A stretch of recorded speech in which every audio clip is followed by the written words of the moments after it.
Guys, welcome back to your channel journey to success. देखो, मेरे according best way है notes से पढ़ने का। और नोट्स आप खुद अपने हैंड रिटन बनाएं और मेरे नोट्स से आपको क्या है आइडिया लग जाएगा कि नोट्स मैं कैसे प्रिपेयर करूं।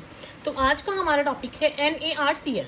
NARCL की फुल फॉर्म है national assets reconstruction company limited. तो ये कंपनी क्या करती है, जितना भी NP है बैंक का, that is non performing assets, उसको बाय कर लेती है। क्योंकि अब वो एसेट्स बैंक के लिए प्रॉफिट्स या कुछ जनरेट ही नहीं कर रहे ना, तो उसको सेल करके जो रिकवरी होती है वो सब करने का काम किसका है, NARCL का है। और ये किसके तहत रजिस्टर्ड है, ये अंडर द कंपनीज एक्ट के तहत रजिस्टर्ड है। और ये अबव 500 करोड़ की डीलिंग करती है। ठीक है, जितने भी जो भी NPA है 500 करोड़ से अबव, उसके ऊपर डीलिंग करती है। ठीक है, तो bank which will not be able to recover the NPA उसको बेच देती है। ठीक है, एसेट रिकंस्ट्रक्शन कंपनी को या बैड बैंक को, उसके बाद उसके ऊपर डीलिंग करती है जितना भी रिकवरी होती है। तो इसका काम क्या है, जितना भी इन्होंने खरीदा सपोज, उसका 15% तो ये तुरंत कैश में दे देते हैं और 85% की ये सिक्योरिटीज दे देते हैं कि जब हम रिकवर कर लेंगे तो आपको पैसे मिल जाएंगे। ठीक है, समझ आई ये चीज़। तो आपको एक ना ये लेटेस्ट टॉपिक है तो ध्यान से समझ लेना। जो NARCL है that is national asset reconstruction company, NPA को बाय करती है। और जो IDRCL है दैट इज ये सर्विस कंपनी है, ये रिकवरी का काम करती है। तो एग्जाम में क्वेश्चन बनता है, इंटरव्यू में क्वेश्चन बनेगा, बाय कौन करता है, NARCL, और रिकवरी का काम कौन करता है, IDRCL। ठीक है, और जो PSB है that is public sector banks हैं, उनको NARCL में कितनी ऑनरशिप है, 51%। और जो पब्लिक सेक्टर बैंक्स हैं उनकी ऑनरशिप IDRCL में है 49%। ठीक है, समझ आ गई ये चीज़। और जो IDRCL है ये सर्विस कंपनी है, ये एंगेज करती है एक्सपर्ट्स को, प्रोफेशनल्स को, ताकि जो रिकवरी का वर्क है वो रिकवरी का वर्क हो पाए। उसके बाद जो पहले क्या सिस्टम था, पहले ना बैड बैंक हुआ करता था, that is asset reconstruction company. तो they have been useful in resolution of stressed assets specially for smaller value loans. तो जो ARCs थी ये स्मॉलर वैल्यूज ऑफ लोन्स के लिए थी, बट जो अभी NARCL आई है वो मैंने आपको बताया ना 500 करोड़ के ऊपर वाले अमाउंट के लिए। तो इसलिए अगर आपसे इंटरव्यूअर पूछ ले कि NARCL क्यों उसकी जगह पे, मतलब उसके साथ साथ NARCL का कंसेप्ट क्यों लाएगा, तो आप बोल सकते हो कि जो ARC है that is asset reconstruction company, वो स्मॉलर वैल्यूज ऑफ लोन्स को देखती थी। ठीक है, अभी NARCL के कुछ इंपॉर्टेंट पॉइंट्स कर रहे हैं। तो NARCL that is national asset reconstruction company एक रेजोल्यूशन है for NPA that is non performing assets. और इसके लिए जो जितने भी स्ट्रेस्ड एसेट्स हैं, मतलब जो भी नॉन परफॉर्मिंग एसेट्स हैं, वो एक्वायर कर लेगी ये NARCL फ्रॉम बैंक। तो इसको सपोर्ट कौन करेगा, IDRCL, जो मैंने आपको बताया रिकवरी का काम करेगी।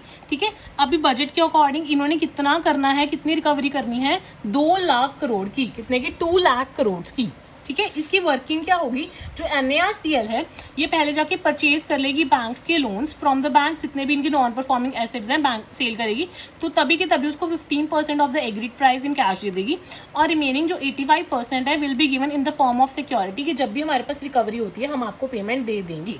When assets are sold with the help of IDRCL, commercial banks will be paid back the rest. तो जब IDRCL रिकवरी कर देगी तो जितना भी रेस्ट है 85% वो उनको पे कर देंगे।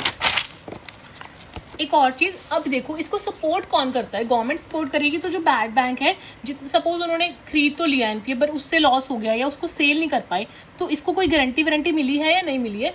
तो जो हमारी गवर्नमेंट है, गवर्नमेंट ने गारंटी दी है फॉर 5 साल, 5 ईयर्स के लिए वैलिड है जो गारंटी वो दी है। कितने की दी है, 30,600 करोड़ की। कितने की गारंटी दी है, ये बहुत इंपॉर्टेंट क्वेश्चन है।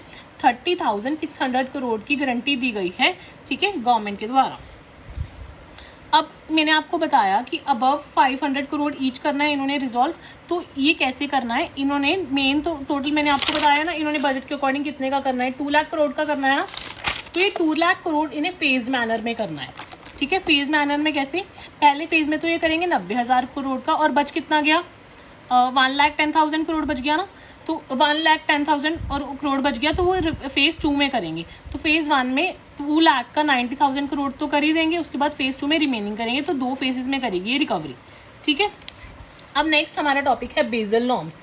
क्या टॉपिक है, बेजल नॉर्म्स। बेजल एक शहर है स्विट्जरलैंड का। ठीक है, और जो बेजल कमेटी है वो कब बनी थी, 1974 में बनी थी। 10 कंट्रीज़ के गवर्नर्स मिले थे। ठीक है, और बेजल में ही हेडक्वार्टर है बैंक ऑफ इंटरनेशनल सेटलमेंट का। जो बैंक ऑफ इंटरनेशनल सेटलमेंट है उसकी इस्टेब्लिशमेंट हुई थी 17 मई 1930 को। ठीक है।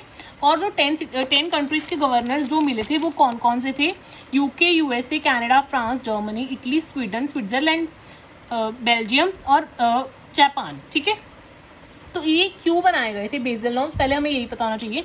देखो बैंक्स ना काफ़ी बंदों को लोन देते हैं, ठीक है, उसके ऊपर क्या होता है, रिस्क होता है। तो बाय चांस अगर कोई दिक्कत आ जाए तो इसलिए बेसल नॉर्म्स कहते हैं कि बैंक्स को मिनिमम कैपिटल अपने पास मेंटेन रखना चाहिए, ताकि अगर कोई रिस्क आ जाए तो वो रिस्क को कवर कर पाएँ, ठीक है। इसके अंदर ये 2-3 टर्म्स बहुत ज़्यादा इंपॉर्टेंट है, दैट इज CRAR। तो CAR की फुल फॉर्म है कैपिटल एडिक्वेसी रेशो। क्या है? Capital adequacy ratio. और CRAR की है capital to risk weighted asset ratio, ठीक है। तो जो CAR है या CRAR है ये किसके इक्वल होता है? ये इक्वल होता है total capital upon risk weighted asset into 100। कितना? Total capital upon RWA, that is risk weighted assets into 100। और जो कैपिटल है उसमें 2 तरह की कैपिटल होती है, एक तो टायर 1 कैपिटल होती है और एक टायर 2 कैपिटल होती है। टायर 1 कैपिटल क्या होती है? जो बैंक की खुद की कैपिटल होती है। और टायर 2 कैपिटल क्या होती है? जो अदर्स दूसरों की कैपिटल होती है। देखो नेक्स्ट क्लास में हम बेसल 1, 2, 3 पढ़ेंगे, तो तब तक के लिए आप ये वाले नोट्स कंप्लीट कर लेना। मिलते हैं हमारी नेक्स्ट क्लास में, तब तक के लिए बाय।